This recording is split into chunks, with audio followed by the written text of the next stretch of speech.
cord. There. Oh my gosh, I better be on my game. Bill Torador and the Newmans. Oh, here.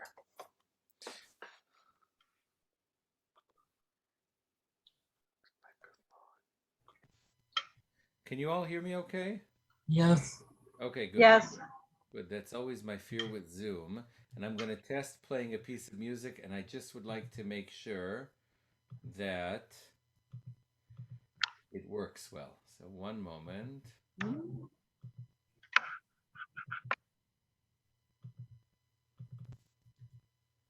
Let's see if this works.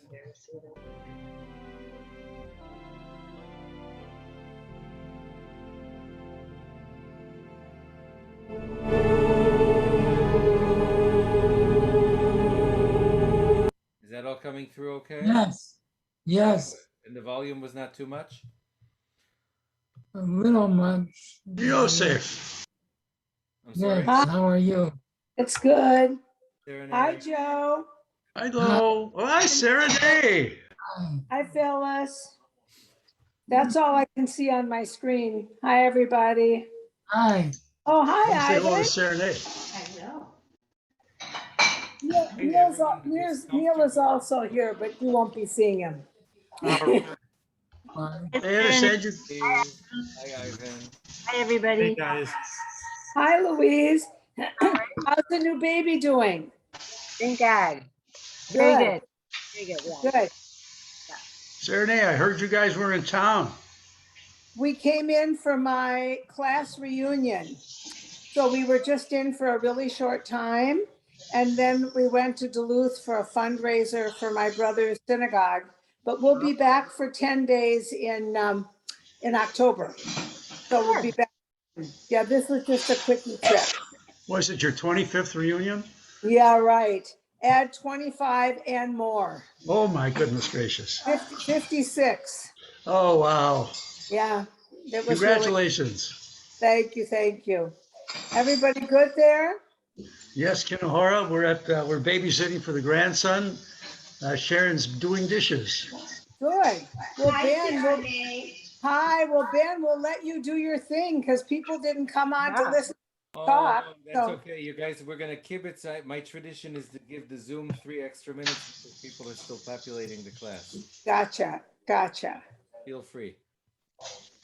What I will say is I'll invite anyone who's comfortable to turn on your camera because the first little bit till we get to listening to some music, I hope will be a conversation.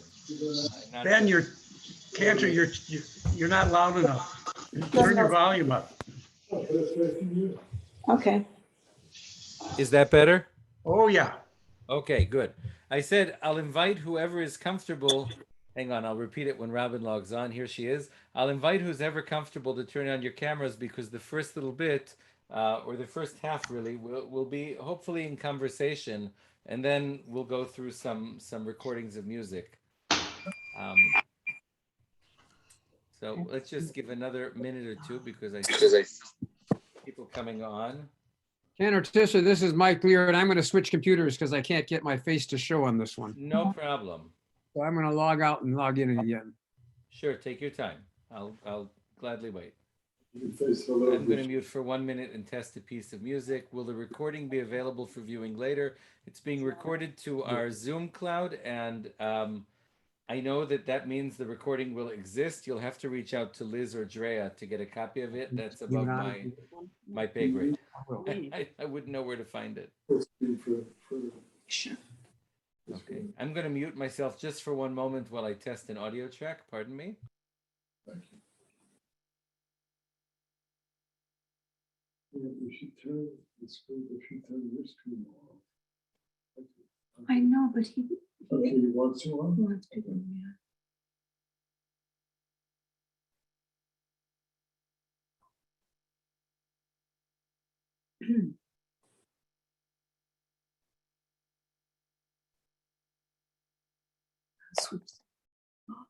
All right, it got very quiet. I guess that means it's time to start. Erev Tov, good evening, everyone. It's nice to see so many of you. And now, after 6, 7 weeks, to see some familiar faces. That's already a very different feeling than had this class been a month ago. So I'm grateful to you all for being here. What we're going to talk about tonight is one of my one of my favorite topics, which is music as midrash. I think Can that you speak up, please? I can't hear you. yeah, sure. Here, let me move the microphone here. Is that better? Yeah. Yes. Okay, good. So I said, Here. thank you all for being here. It's nice to see familiar faces, what have become familiar faces to me already. What we'll talk about tonight is music as midrash, um, and more in depth about that in a moment. But this is a topic I've been studying for about 13 or 14 years. My earliest composition teacher, Michael Isaacson, who's a very noted composer of music, will hear some of his music tonight. And those of you who have been to the Holocaust Museum in DC have heard his music throughout. If you've ever watched Hawaii Five-O in the later years, you've heard his music, no doubt. If you've heard of an orchestra called the Israel Pops, which put out a number of albums in the late 90s, that's his orchestra singing, or playing his music, rather. He's very highly regarded in many arenas. And has composed several hundred pieces of commissioned work for conservative and reform congregations. He wrote a book called Jewish Music as Midrash, and then the subtitle is What Makes Music Jewish. And the truth is, you could probably write an encyclopedia on each of those topics. So it's almost not fair that that's what he chose for the title of his book. In it, he goes through all different types of analysis of composition, teaching about midrash and what it is. We'll talk about that in just a moment, and really giving an insight into his approach to setting liturgy. Now, I'm going to step out on take a leap of faith here. Most of us are probably not composers of liturgical music, I would guess. I've dabbled a little bit. I put out an album just a couple of months before arriving here with some of my reflections on the liturgy. And it really came after many years of not so much studying the science of composition, but the art of thinking about text. And that's what we'll explore tonight. So I want to start off with a series of questions, and I really would invite you to unmute and answer, and we can be in dialogue together. Or you can use the chat if that's more comfortable for you. The first question that I'd love to put out there is music in general. Why does it seem to have such an important space in the Jewish prayer experience? Why do you think that is?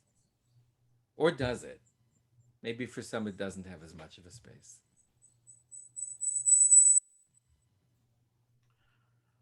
It's been a part of the faith. I mean, the Levites were known for their choral and their music in the temple times. Okay, so thank you. It's a very long-standing tradition that's been with us, Ivan's correct, since the temple times. There was a Levitical choir, there was even an orchestra in the temple. Yeah. Sharon. It adds the emotional component to the more intellectual component of our service. I love that. So adding emotion to intellect. Michael talks about that in the book almost virtually in every chapter. He speaks about it in terms of accessing both sides of our brain at the same time, and that creates an experience that can touch us simultaneously in many different ways. He also speaks about it as the balanced bima, and if I remember, I'll come back to that in a minute. I see Aaron wrote here in the comments, and entertainment as a feature of a service. I like that.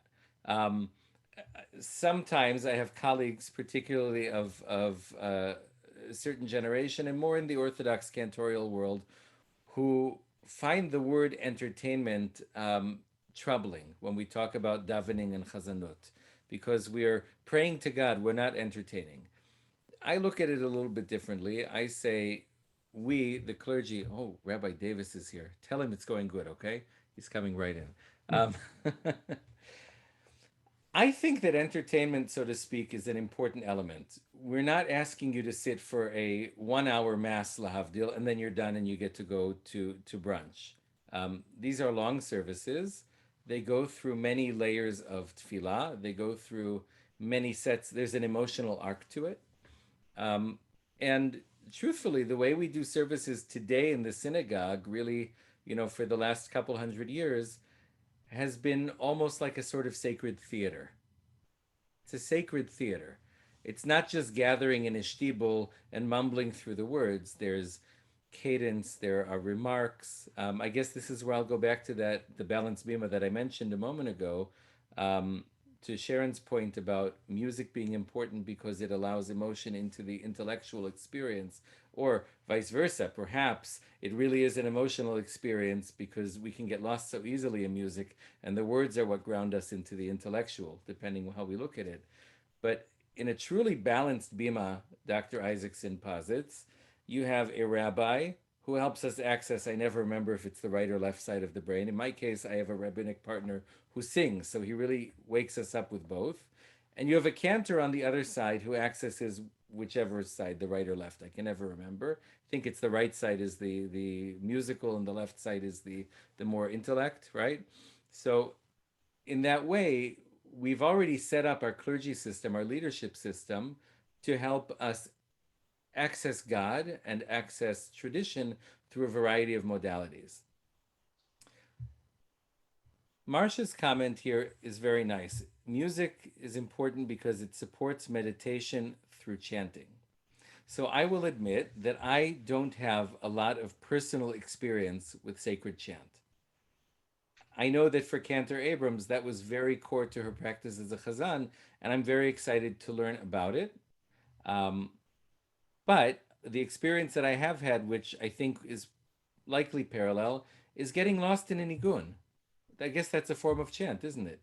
It's either on a very limited set of words or on a set of very limited syllables and repeating over and over. I took a class with Joey Weisenberg from Hadar about 10, 11 years ago, and it was called the Nusach Nigun and Nusach Intensive, something like that. It was the first year he had started this thing, and we gathered in the basement of the old post office where Hadar is, and sat in a circle, and he started singing a nigun when he was ready for class to begin. And slowly people joined in. He didn't move a finger. He just waited for people to feel ready to sing. And after 2 or 3 minutes, someone started singing a little harmony, and he wanted the melody to keep going. It's very easy. Those of us who hear harmony, sometimes it's easier to add harmony to a melody we don't know than to sit and learn the melody. So he had us sit and learn this melody. And then somebody started tapping their knee. Shh. Feel the rhythm. It has to be internal first. He didn't say a word. He explained all this to us afterwards. And only after, without exaggeration, 15 minutes of singing this nigun, did he begin a harmony. And that was the invitation for other people to add their voices. And then he began tapping his knee or clapping his hands or whatever percussive thing he was doing. And we sat with this nigun for almost half an hour. And I remember basically forgetting where I was, that I was in the middle of New York City. I could have been on Mars. It elevated me somehow. It raised my soul to a different plane. So I really love that idea of meditation through the music itself, through the chanting, through the prayers. What else? Well, it certainly enhances the feeling of kahal. I mean, singing together like that, that's to me what it's all about, feeling connected. How much have we missed that for the last lot, year, right? A lot. Yeah. Mike.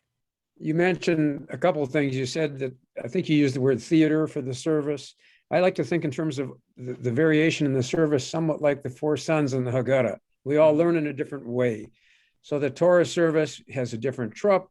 It has a totally different book and a different mental aspect to it. The Shachrit is different from the Musaf. So it not only keeps you awake to some extent or keeps you involved, but it gives you different opportunities to learn in different ways. Music helps you learn. I like that too. And the music does certainly change. I mean, the Nusach itself changes.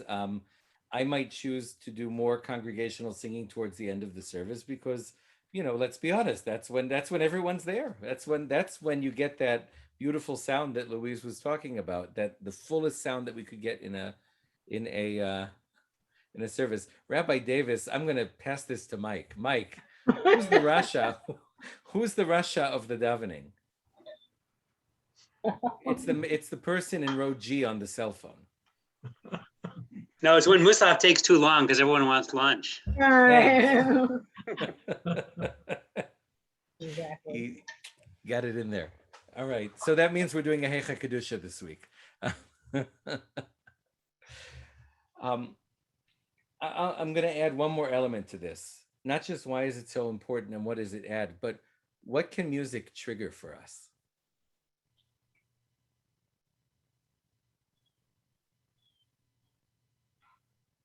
Memory, Memories. childhood, where you grew up, the melodies that you grew up with. Absolutely. When you're in another country, it can really, you feel like all Jews together. There's some tunes that they all sing, and it's a wonderful unifying feeling. Yeah. Yeah, it can bring comfort. The right melody will bring memories of certain places and certain times in our life. Tradition. Tradition. Makes you happy or sad. Right, all of that, emotions, traditions, memories, the sense of kehillah, the sense of belonging, the sense of, there was a song we learned when I was a kid, wherever you go, there's always someone Jewish, and went through all the countries. Don't know that. It's a cute kid song. I'll one of these days, I've always joked about doing a little sing-along of great Jewish songs I learned as a kid that are lost. So another class for another night. So tradition's an interesting thing. That was the next question I wanted us to discuss a little bit. What role does tradition play in our prayer experience? What does it mean? What does it mean? What role does it play?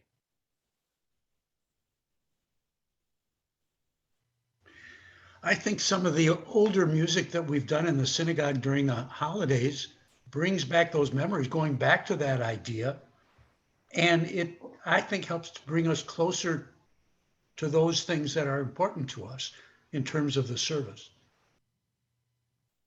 Well put. I think there's a sense of rootedness, grounding. Even though, you could be 30 years old, you don't have to be an older person to say, I remember that when I was a little boy or a little girl. And it's very comforting. Sure. And I think it's also so uplifting. All of those connections and memories of people and places and experiences are so enriching that they uplift us emotionally. I heard a very nice, I think it was a little tongue in cheek, but there's some truth to it. Sam Adler, who's another fantastic composer, more in the classical world, but a Jewish man, and he said that tradition is what Jews haven't forgotten since last Yom Kippur. That was his definition of tradition. But I think therein lies a challenge to make sure that we remember and we hear things for enough years and they become deeply enough rooted in our souls that we won't forget them from last Yom Kippur. I think that's our job up on the Bima, hopefully, to carry that on. I'll share personally, the idea of tradition and of comforting music. It's challenging as a cantor because, even as, and probably as a rabbi too, because a rabbi gets stuck with whichever cantor, he and the board decide to hire. And a cantor lands in the synagogue that is the best professional fit for them. But even rabbis and cantors, we have our childhood memories of what we've heard. And at a certain point in our life, when we leave the civilian world, so to speak, and become Jewish leaders, we to a certain extent give up that possibility to, guaranteed I'm going to walk in on Yom Kippur and this is the tune we're going to sing for Yahweh. It doesn't necessarily mean that. And in my own practice, I would say the most emotional moment of my year, well, one of two, but in the liturgical year, I would say my top two emotional moments is the 30 seconds before the first Kol Nidre. In those 30 seconds, I look down at my machzor and I close my eyes, and I remember being a little boy in the shul and hearing my chazan, and I'll hear his voice as long as I live. And that is what Yom Kippur should sound like to me. Of course, I'll sing Kol Nidre and interpret it the way I do through my own life, which has been very different than his. But what that brings to my mind is, my gosh, I'm now that voice for some other little boy or girl, for some other child. I'm the voice that grandparents and grandkids are hearing now. And that creates a sense of responsibility. Number one, quite frankly, not to screw it up. That's an important moment. But number two, to make sure that whatever it is that we present or that I sing from the bima is something that will touch on those chords of memory, something that will touch on those chords of emotion, because at the end of the day, whether it's Kol Nidre or Hineni or Ki Anu Amecha or Oseh Shalom, whatever it is, I want the congregation participating in it, be that by singing along, be that by listening and listening and closing your eyes and being taken to somewhere else in your life, some other place, some other time, be that by looking at the text and maybe finding a new idea, be that by turning to a child and saying, I remember when. That's what, to me, the goal is of tradition and of purveying that tradition, carrying on that tradition. At the same time, there comes a point at which I say, Genug shoin, which is Chicagoan for that's enough. Sometimes I say, there's only so many times that I can sing this melody.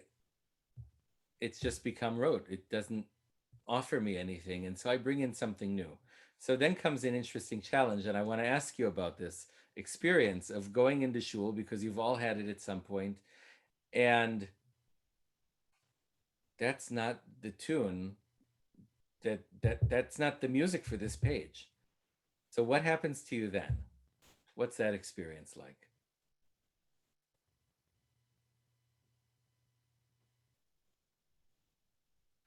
Well, it's frustrating because I can't sing along. I'm very practical note. But yeah, then I don't have that same connection back to as a child or 20 years ago at Bethel. Yeah, I like the connection. Okay. So frustration, right? Sometimes it's hard to sing along, particularly some of the super contemporary melodies. Even my own music, they don't have as easy of a hook as some of the old ones. We can acknowledge that. Riva.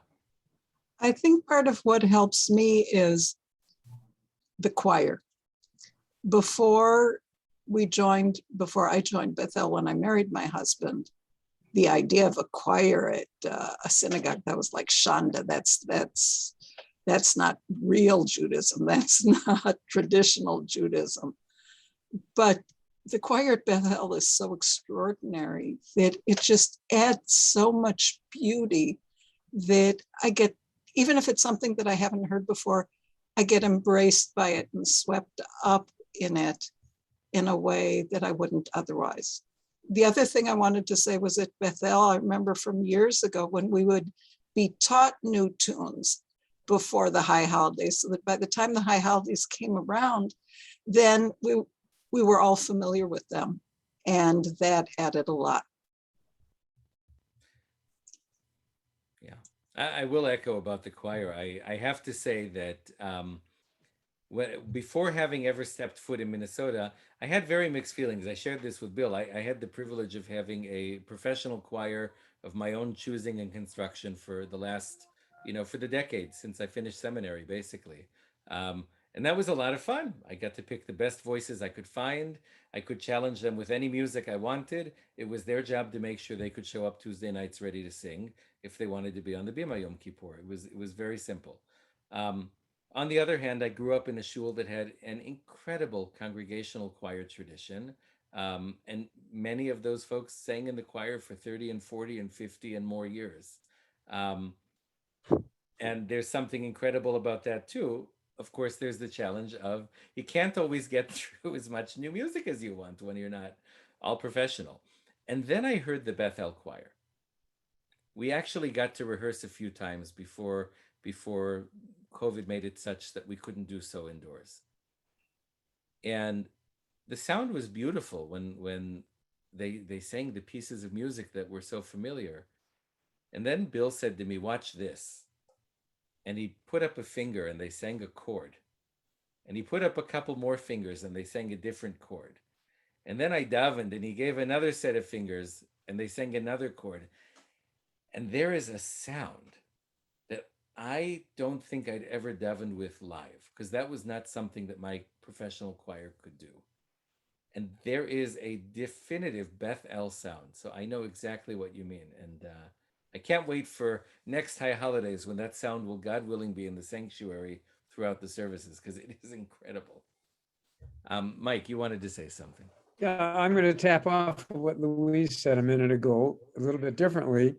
Yes, a new tune can be, I don't know if disconcerting is the right word, but a new tune can be fantastic. Think in terms of Debbie Friedman. I don't know how long it took her melodies to catch on, but they're ubiquitous. They're everywhere. And if I was more musically inclined, I'd name 5 other people that have done the same thing. So I appreciate the new music. And sometimes you can blend it. If we're doing a whole page, you know, Vino Mocano, you can take 5 verses and change the tune and then come back to normal. There's a lot of ways to do it. Sure. So let me put a question out there then. What is the role of, oh, I'm sorry. I see another hand. You'll have to tell me your name. Yeah, I'm Ruth because I'm Jonathan's. I'm ambivalent. I love having the melodies that I know so that I can sing along with it. But there are so many lovely and important new melodies and Sfaradi melodies, all kinds of melodies that I like having, you know, also in hearing new melodies. So I think a mix. Yeah, I agree. There's a whole repertoire out there in the world. It's not necessarily new as in it was written in the last 15 years, but it's new to us because it hasn't been part of our synagogue's tradition, or we are a predominantly Ashkenazi synagogue. It might not be part of our history and our tradition. What role would you say new music has in the synagogue? And that's where we're going to get to, you know, kind of the more the demonstration and the listening part. Oh, Serenay, I'm sorry. One of the things I was thinking about is that during COVID, a very small silver lining was that so many people were listening to other synagogues on a Shabbat morning. People got familiar with Ozzy Schwartz at Park Avenue, with the synagogue at Central Synagogue. And a lot of people really got an appreciation for new melodies that they hadn't heard before. So I think a lot of people really learned something new during this time. I will say cantors and rabbis especially, because we are stuck on the bimas of our own shul. So we don't get to go anywhere. You know, now almost every week for the last year plus, exactly as Serenay said, as I'm getting ready to go to shul, I get a thing on my phone that says Central Synagogue is live. And I have listened to them on Friday nights, I would say 60% of the last of the pandemic. And there's music I've never heard, instrumental arrangements I could never have imagined, kavanot from another rabbi, imagine being clergy and getting to choose in addition to your partner who you listen to for an hour a week. It's very cool. And then after the holidays are over, when Rosh Hashanah is over, between then and Yom Kippur, I can listen to 85 different conservative cantors from recorded live stream services, how they sang Unatane Tokef, and tweak what I'm doing on Yom Kippur based on something cool that I heard. It has been an incredible experience of learning and growth. So all of this is to get to the point that I really see music as the midrash on the text, or one of the ways we midrash on the text. So I have to ask the question because I've learned not to assume that we all come in with the same background. What is midrash?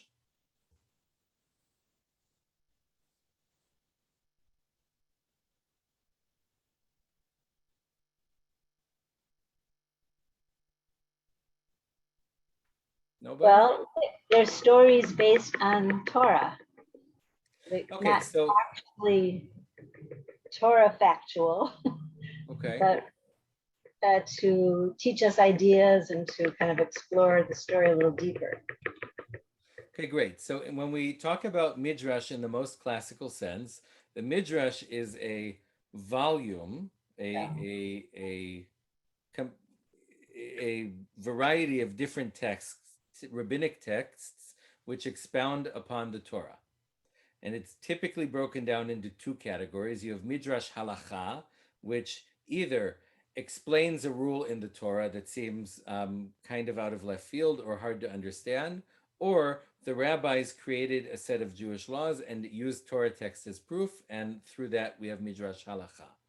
The other is Midrash Agadah, and those are really beautiful stories. Like, for example, the famous story of Abraham and his father's idol shop. That's nowhere to be found in the Torah. That's Midrash. That's rabbinic mind, or if you will, part of the oral Torah that was passed down. It just wasn't written down in the Tanakh, in the 5 books.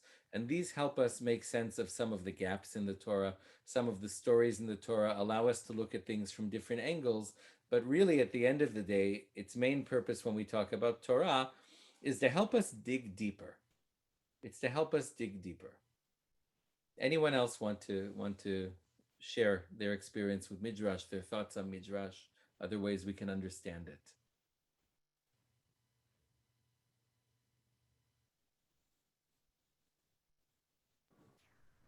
I was going to go back to your question right before Midrash.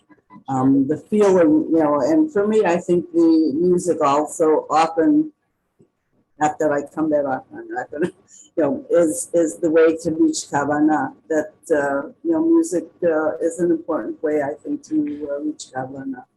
And just the feeling of all the voices, everybody singing together, does something, I think. Excellent. Okay, so Ruth, hold on to that.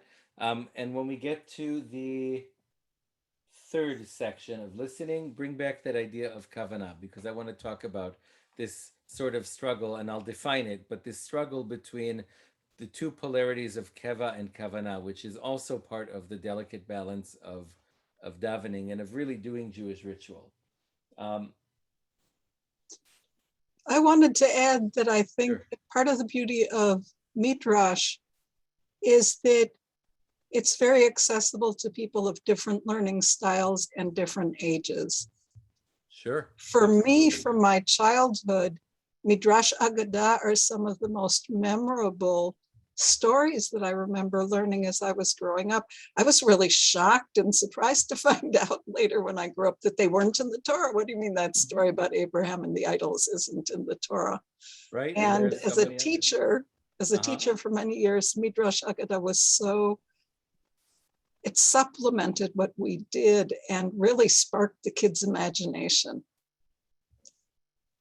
Yeah, absolutely. The Midrash is really, it's a way to grab us in. It makes the text come alive in so many different ways. And everything you said, I would echo. Mike. I would just add the word emphasis, especially since you're going to be talking about music. I read the Torah, as you know, and I chant the Torah. And the emphasis is there, whether it's a shalshelet or a net noctave, whatever it is, it phrases and it adds emphasis. And in some cases, I change the trup a little bit. I want to emphasize something more than the Masoretes did.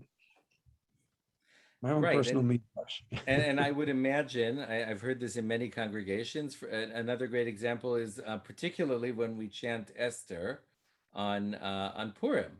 So there's a couple of things there. The trope changes back and forth between Esther and Echa to give us a sense of those troublesome moments, to let us feel it, and it wakes us up to hear it.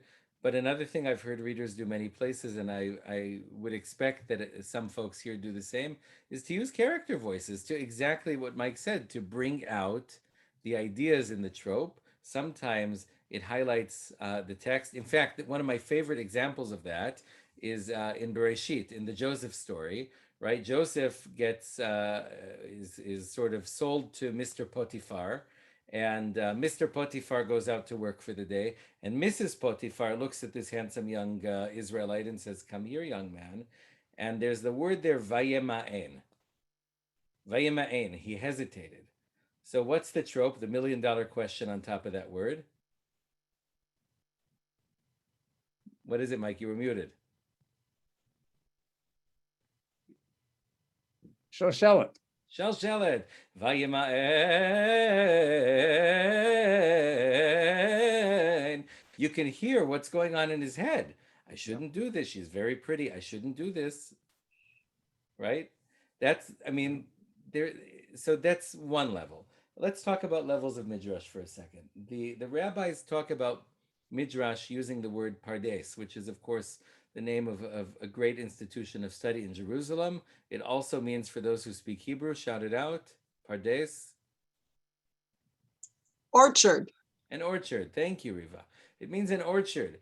In ancient days, there were not beautiful synagogues, and my guess is that it took time to build a Beit HaMidrash. And so I was told the legend that rabbis would actually sit in orchards. They would sit in nature and study sacred texts together. And so what they did was take the idea of the orchard, and as you go deeper into that orchard, you learn more, you glean more fruit. There's more to be discovered the deeper in we go. So the four letters of Pardes, and I don't have a slide prepared, but Pei, Reish, Dalet, Samech, are the four levels of Midrash. There's the Peshat. The Pshat is the Pashut. It comes from the Hebrew word Pashut, which means simple. Literal meaning, translation. You translate Shalom, peace, hello, goodbye. Pshat. Very simple. There's Remez. Remez is the next level. Remez means it's like a hint, like a clue. It's like one level deeper, but it doesn't take a lot of background knowledge to get there.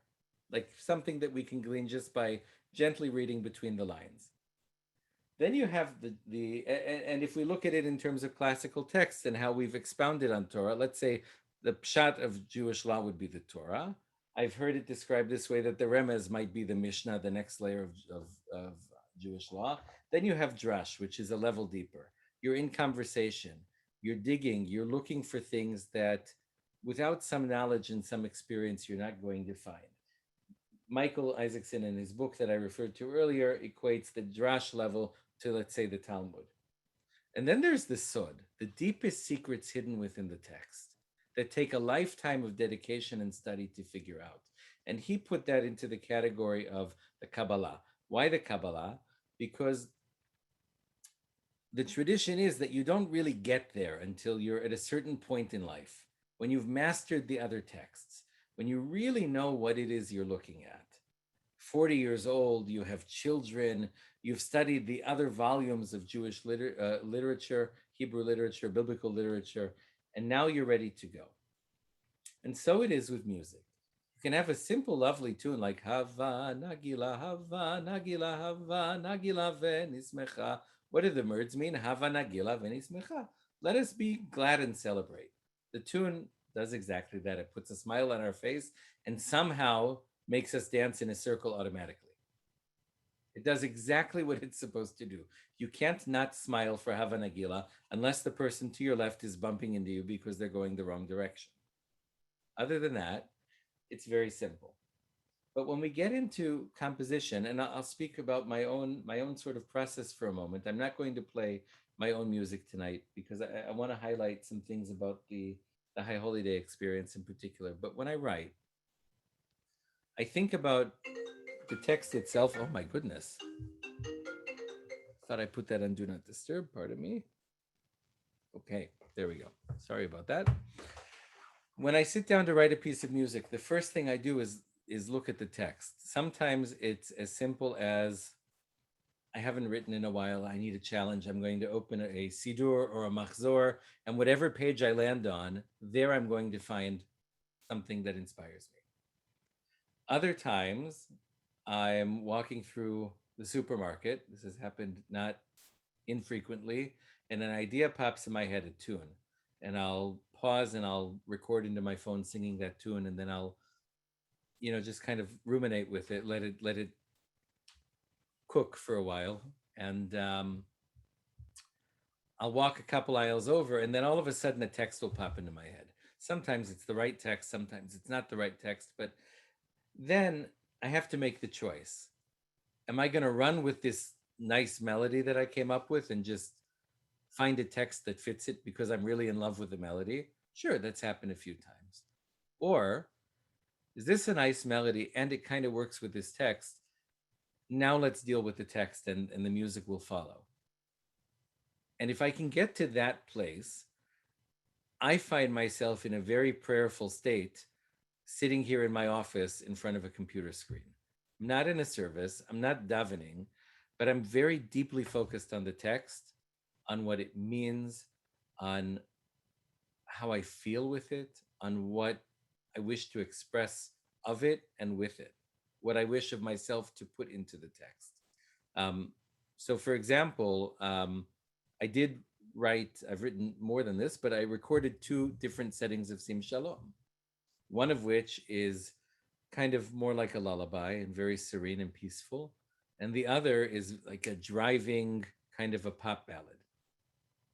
There are so many ways that we can understand peace. There are so many ways that we can understand goodness and blessing and chen and chesed and rachamim and all of the other things that we ask God for. We say Sim Shalom is the prayer for peace, but there are so many things just in the first line, 6 or 7 different things that we initially ask God for. The more we're able to sit with the text, the more we're able to focus on the words, I think the deeper we can get. And the music helps us do that. What I also think about is this idea that Isaacson teaches that the Jews have an impossible task.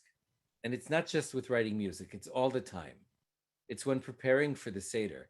It's when we make latkes. It's when we sit with kids in junior congregation. We have to live in 3 time zones at once in order to make sense of the beauty of our tradition and in order to really get the most out of it. Certainly when writing Jewish music, I think if one wants to write quote unquote subjectively good Jewish music, the composer will live in these 3 time zones and help the congregation or the audience also be there. What are these 3 time zones and how is that possible? Because you can't, maybe there's somewhere in the country you can put your foot over the time zone divide perhaps, but how do we do it? The first thing is you have to know where you are, right? Above many Aron Kodesh in synagogues, it says, Da lifnei mi ata omed. And the idea is to direct the kavanah of the kahal and the shaliach tzibur to God, know before whom you stand. But I think as the chazan, equally important is to know that at that moment I'm standing before this congregation. I'm davening at Bethel in August of 2021. What's going on in the world? What happened this week? What are people coming to shul with? Maybe I see someone there, I know they had an illness in their family. Maybe a baby was born. Maybe someone got a promotion at job. Maybe someone lost a parent. I try to be very aware of these things, to know really where am I and where is my congregation today. And that changes obviously from service to service and becomes nearly impossible Rosh Hashanah when there are 1,500 of us in a room, but I do my best because being grounded in the present is key, I think. The second space is the past. As much as I am where I am today, as we talked about, 15, 20 minutes ago, to be aware of tradition, my tradition, the congregation's tradition, or when I'm writing music, I wrote a setting of the text Zacharti Lach, which is from the prophets, but it's part of the Zichronot from the High Holidays. There are some very, very famous pieces, almost to the point where I said to myself, why would I touch this text? It's all been said already. Then I realized, however good or not good it is subjectively, I have something to say. If somebody likes it, they'll like it. And if they don't, I said what I had to say. That's fine. But I have to be aware of the history of a text. If I'm writing an Oseh Shalom, which I did, I have to know 30 other Oseh Shaloms and what they mean to people. A cute example, my daughter came home from Schechter a couple of years ago, And I asked her what they sang on that Friday morning in school. She said, Oseh Shalom. I said, what tune did you sing to Oseh Shalom? She said, you know, Daddy, the regular one. So what popped into my head? Oseh Shalom Bimromav Nurit Hirsch, which, by the way, is the regular one, but only for the last 50 years. Only written in the 70s. It's not from Moses at Sinai. And I sang her that tune, and she said, I don't know that song. It goes, Oseh Shalom Bimromav, which was written in Israel sometime in the last 10 or so years. But that's now the regular one. So there was, I realized, a gap in her awareness of the past. And I immediately sat down and said, my darling, that was only written because this other one was written 40 years earlier. And here's how it goes, to which she said, that's nice, Dad. Not so exciting, but it's nice. So I think those three time zones, present and past, the third one obviously being the future. That's a really hard one. That's a really hard one. Part of tradition, to me, is staying power. Doesn't mean that the piece is going to be sung for the next 500 years, like Kol Nidre, but it's got to have some lasting power.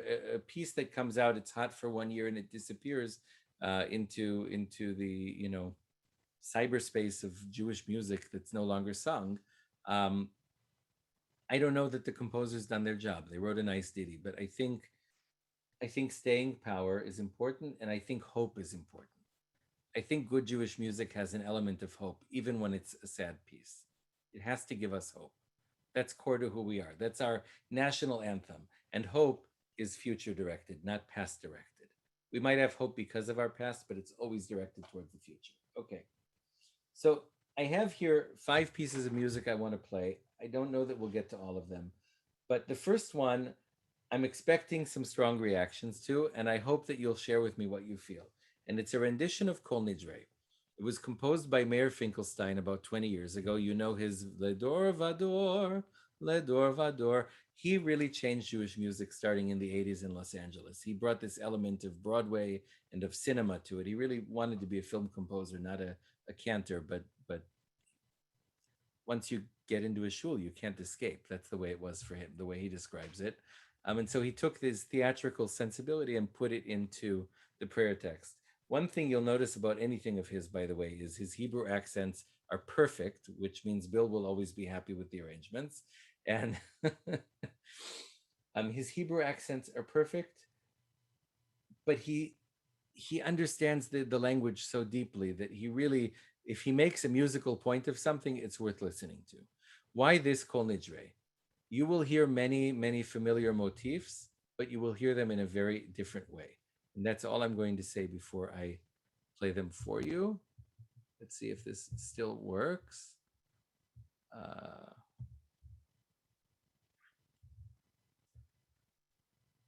Here we go.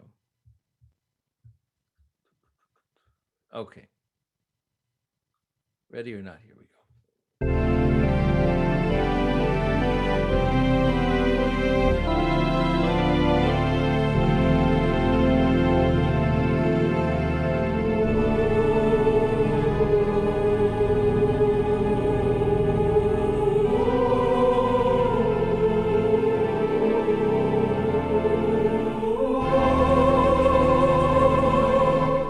Oh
All right, one thing I just have to put it out there, that what we call a plagal cadence at the ending on a major chord, totally out of place, and he deleted it from the score after this recording because he didn't like it, and neither did anyone else who heard it. Okay. I'm going to ask in a moment how you felt about that, but I want to point out one thing that I think illustrates to me the sort of the past and the future happening at once, and that's when he got to the Shvitin. All of a sudden, the organ and the strings disappeared, and it was just the choir singing the tune as we know it. But what he did with the next two words, which, by the way, in my mind, after singing this 3 times a year for 17 years, 51 times at the pulpit now, these next two words are the most important words to me of the entire Kol Nidre, and he hits it on the head correctly, my opinion. Let's take a listen.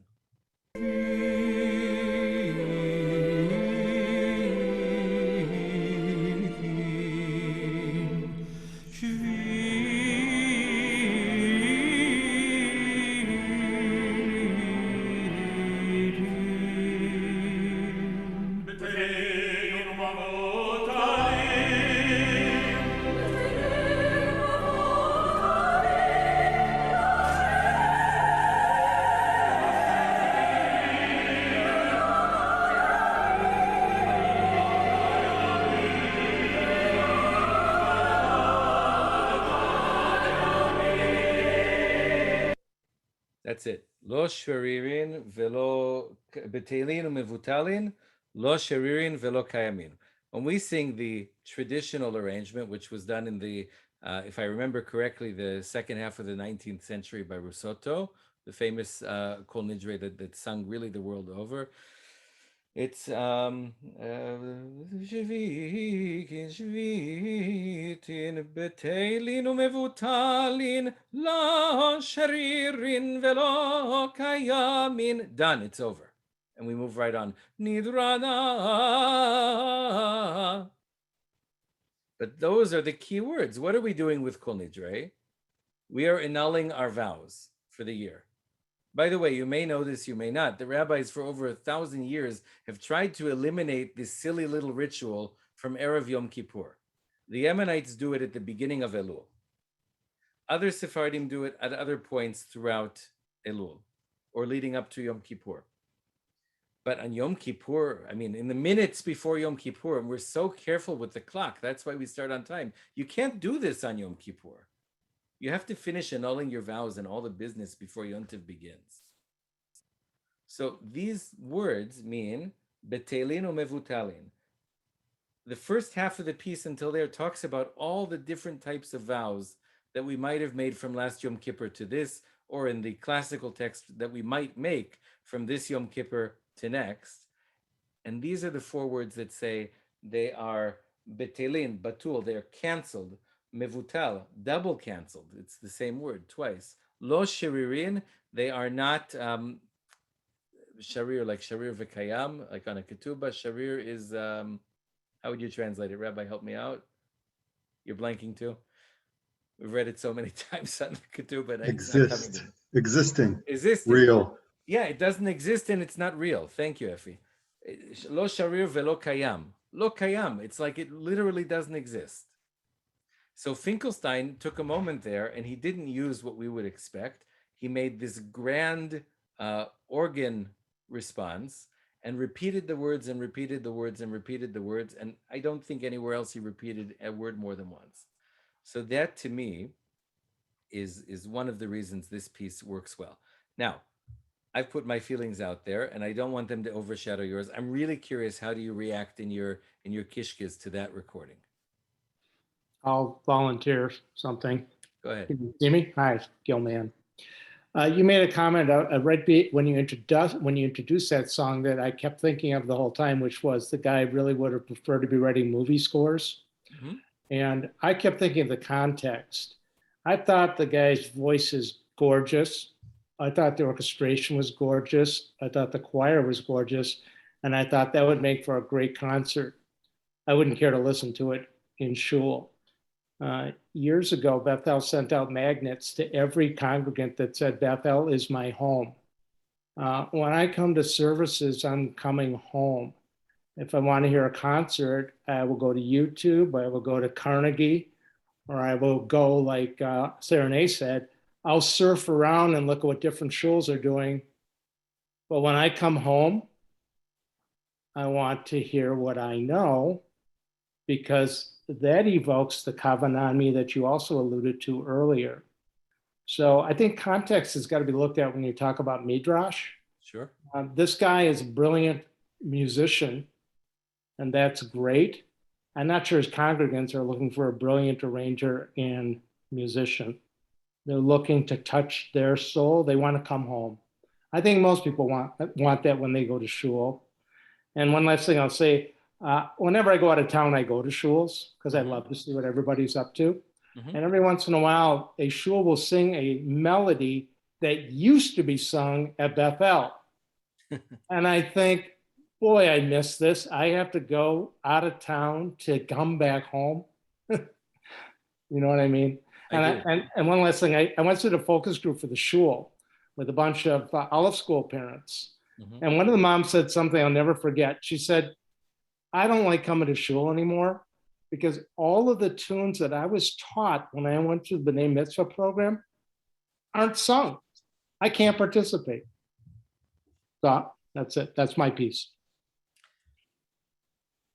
Point well made and appreciated. Ruth. So I'm going to go with Gil. I have to admit that I go to the Ivri service, and I go because I feel that music like what you just played is not prayer.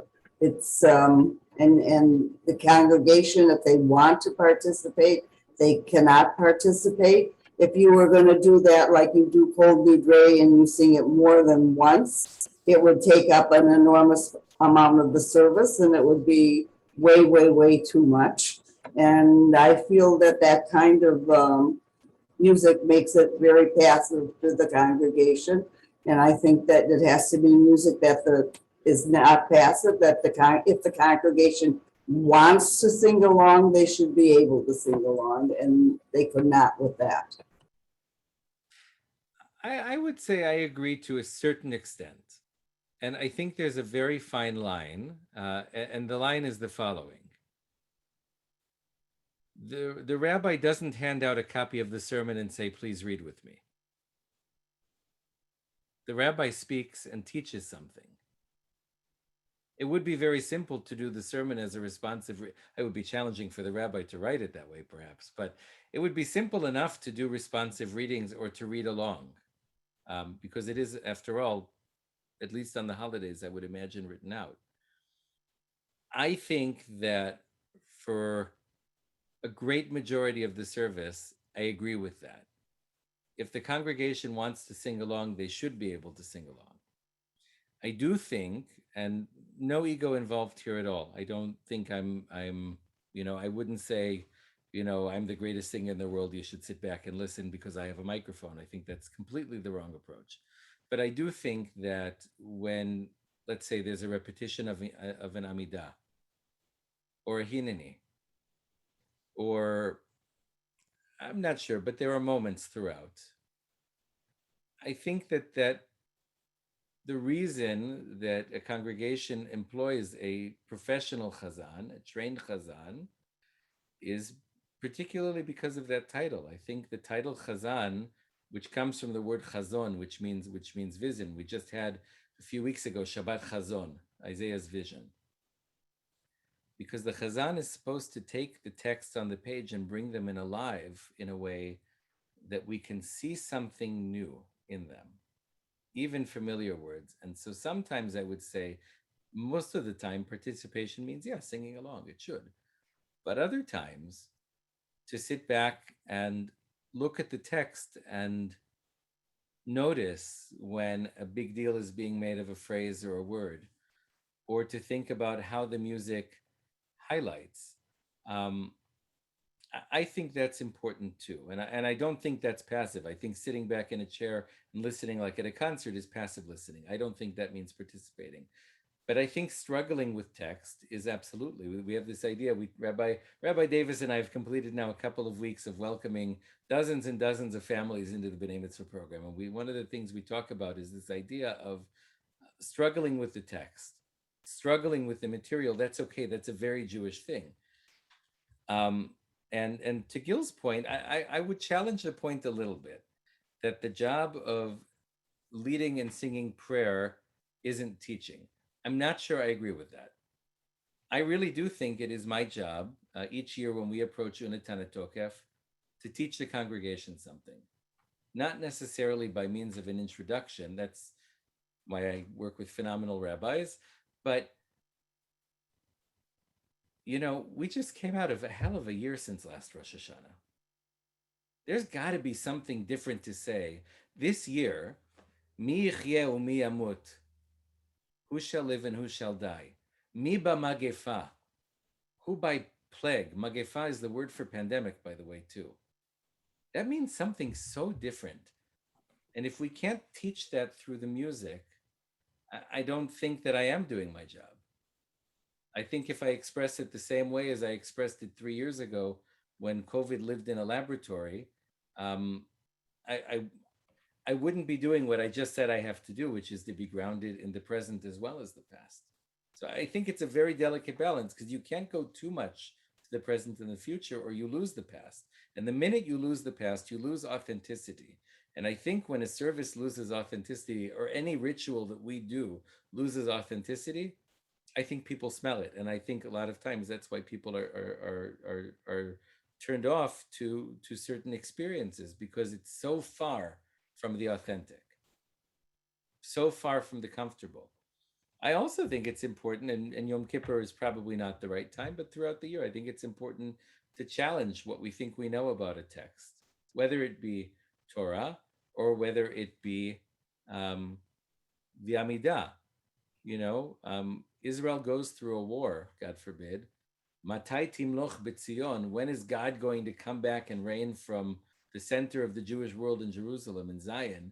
That means something different too. So it has to be, in my opinion, sung a little bit differently. That's my opinion.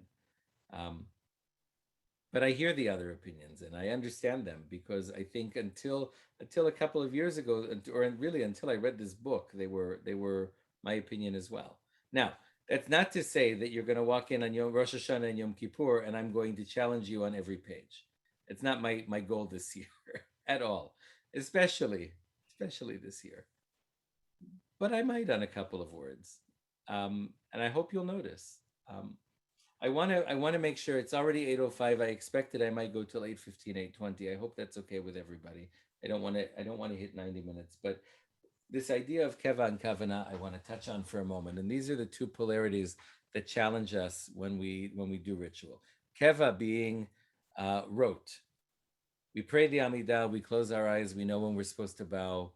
We say the Shema together because it's rote. Kavana being when we can get past the rote, when we can put our hearts into it, when we can have an intentionality, when we can direct our souls somewhere, or let our souls fly to wherever they go and perhaps reach a new place, that's kavanah. You can't get to kavanah if you're not grounded in keva. If you don't know the prayers, if you don't know the text, if you don't know the melody, you can't get to the next higher plane. On the other hand, if all we do is close our eyes and feel something, that's great, and there's nothing wrong with that, but it's not attached to anything in a deep way, I think, other than in the case of prayer, the music. But I want you all to be attached to more than music. I want you to be attached to the words and the ideas and the hopes and dreams and aspirations of the authors of the Siddur and of the Machzor, who lived 500 years ago, 1,000 years ago, and 2,000 years ago, or longer. That's what I want us to be attached to. And then to let the music bring that alive in different ways. So being that Rosh Hashanah is you've got 5 shopping days left until Rosh Hashanah. That's what you've got. That's how my dear friend Rachel in Chicago would say it. You have 5 shopping days left. So, get to the store. I want to look at Avinu Malkeinu with the last little bit of time we have. And we'll end singing together as best we're able to. The first recording I'm going to play is a famous piece of music by Max Janowski. You'll give me a moment just to find where the piece begins. This is a special recording because Cantor Corey Winter is singing and Max Janowski himself is at the piano. And he gives quite an introduction that we'll skip through. What I want to ask you to listen for is, and write this down if you have a pencil nearby. What phrase of the text, to the extent you can make out the Hebrew, and I apologize that the lyrics won't be on the screen, I hadn't thought of that, but to the best you can make out the words, if you're less familiar, where is sort of the climax of the piece of music? Where do you think his greatest aspiration lies in this piece?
Shema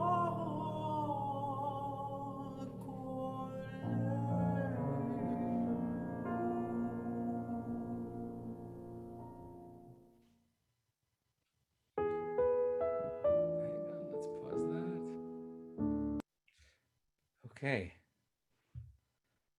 So probably a little different sound without the choir, but I thought it would be nice to hear the composer at the piano because there aren't too many recordings of it. But what did you, back to the question, where was the climax of the piece? For me, it was Shma Kolenu at the very end. And he repeated it, I think, 4 times. And he put his kishkas into it. He put all of this intense emotion. Hear our voice, Shma Kolenu. Okay, beautiful.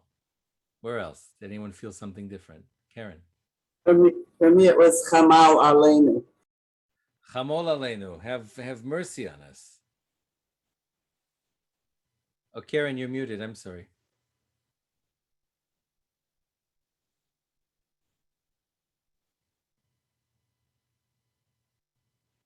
Let me see if I can unmute you.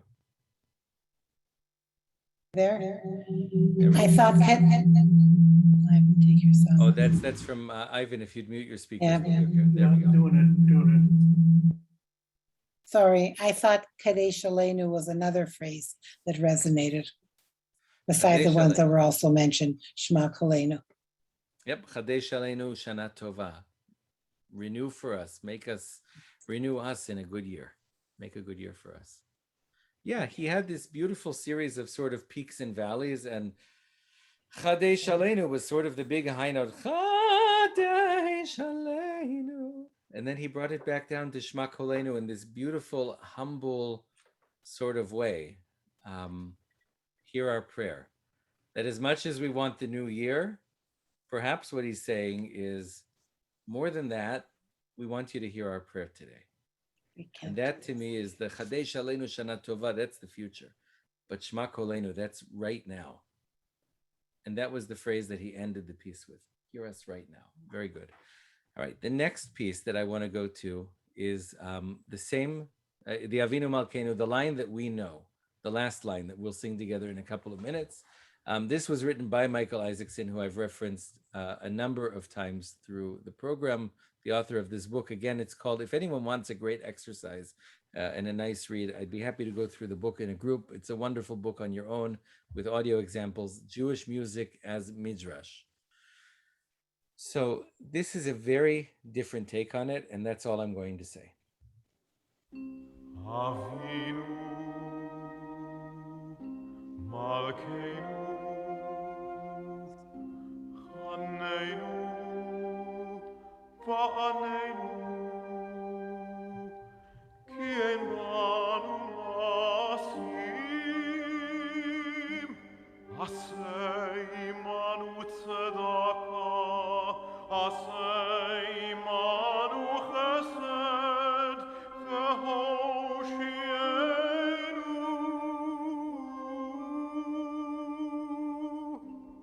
Avinu Malkeinu Chaneinu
Malkeinu,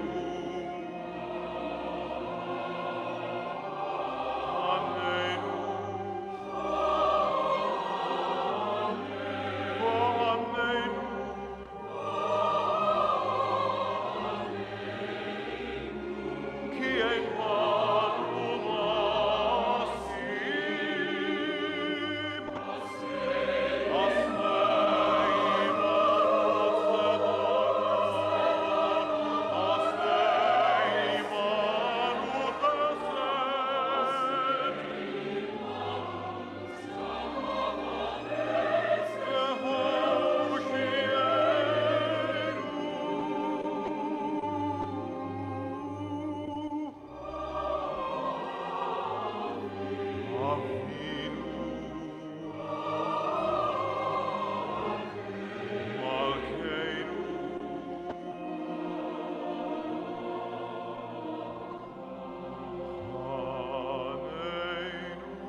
Okay. So very different than the other and very different than what we're about to sing. What jumped out at you? What did you feel? What do you think the point he was trying to make was? And did anyone catch the musical reference at the end? $1 million question. You'll get the best seat in the house Yom Kippur.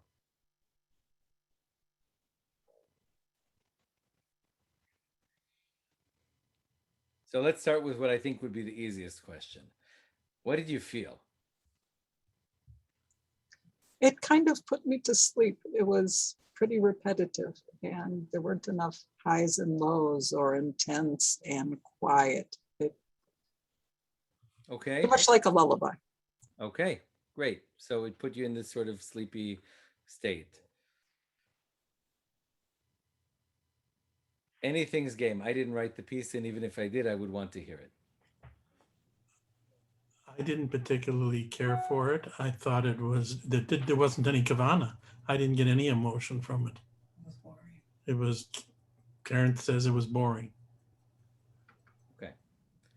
So I will admit, I do not think, I'm going to pause the recording for a moment. He was trying to make a point. The point was the idea of we're all in it together. There was no peak and valley in terms of the text, like there was in the Janowski, nor like the piece we're about to sing together, the quote unquote traditional tune. That does have a musical point to it. I think a very important and beautiful musical point. Michael's musical point here, the way I understand the piece, is the cantor comes up and starts singing a melody. The choir, representing the congregation, comes in with its own idea of what needs to be and actually takes up a lot more space than the cantor. And then what happens at the end is the congregation keeps going and the cantor joins in with his idea. And the two meld together beautifully and they work well together harmonically. And I think the lesson there is something that we've been talking about kind of all evening, is this balance between having a prayer leader pray at you or talk at you or daven at you, as opposed to davening with you, and then finding the way to balance between those two. And the third part, inspiring the congregation to daven on their own. Because you don't always need me. You don't always need Cantor Abrams. You should be empowered throughout the service to daven on your own. And that's exactly what the congregation in that piece did. So that to me is the great chokhmah of the piece. Now, if I were to pick a musical word that he was trying to make a point of, I would say, chanenu va'anenu. Answer us. The last word of the piece was chonenu. He left off the anenu at the end. Chonenu. Musical reference for you Chazanut buffs. Hineni eyoni mimos. Yosela Rosenblatt's Hineni. If you've never heard it, and you want to hear a 100-year-old recording with more kavana than anything, take a listen to it. It's among the cantorial circle. It's like the gold standard of Hinenis that none of us sing anymore because we wouldn't put you through it live in the service. But listen to it. And Michael knew that. All right. Finally, the moment we've all been waiting for, the silly sing-along. I want everyone to turn on camera so we can see each other, because I don't believe you that you're singing if I can't see you. We're going to sing the Avinu Malkeinu. Before we sing it, though, we have to understand the musical point of the piece, and it is so much more than a cute little ditty. Think about it in your head for a moment. What is the musical climax on the words?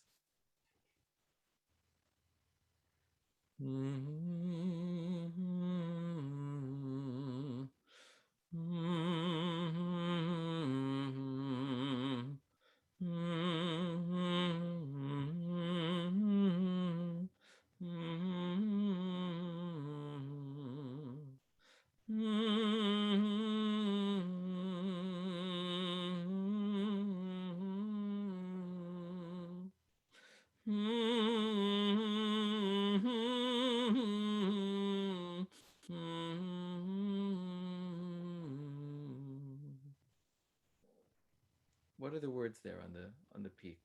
What was the composer really asking God for in that moment? Or what is he having us ask God for in that moment?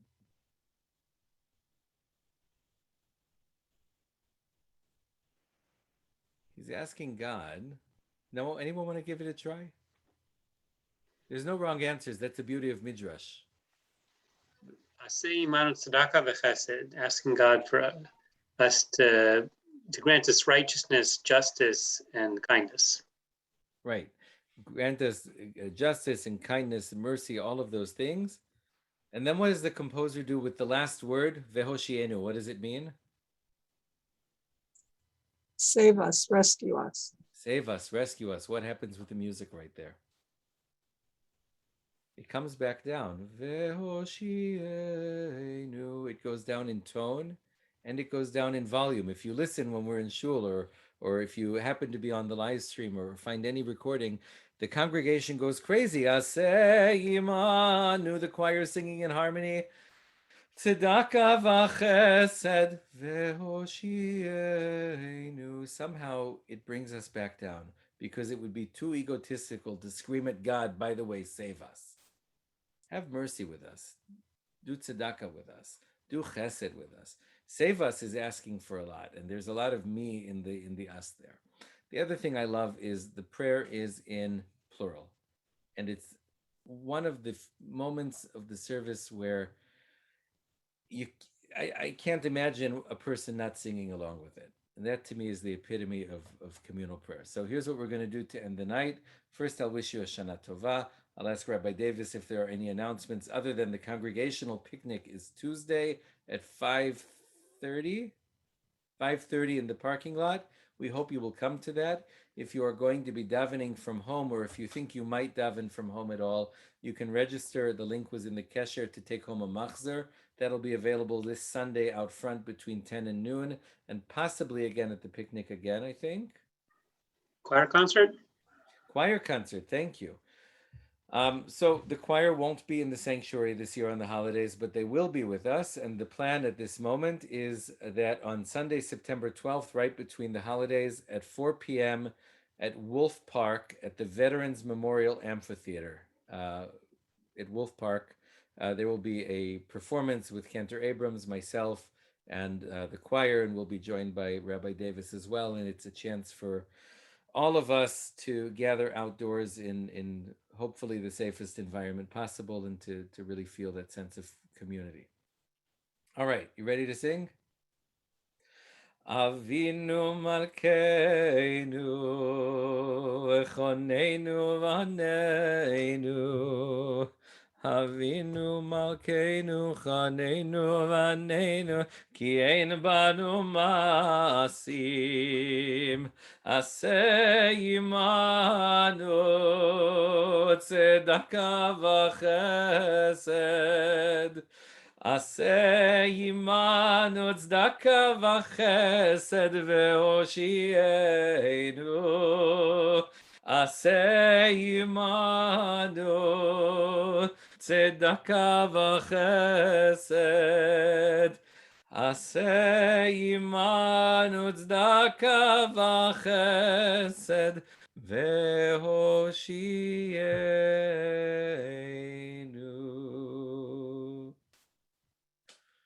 Erev Tov. Erev Tov, good job, shkoach. Thanks for being with us.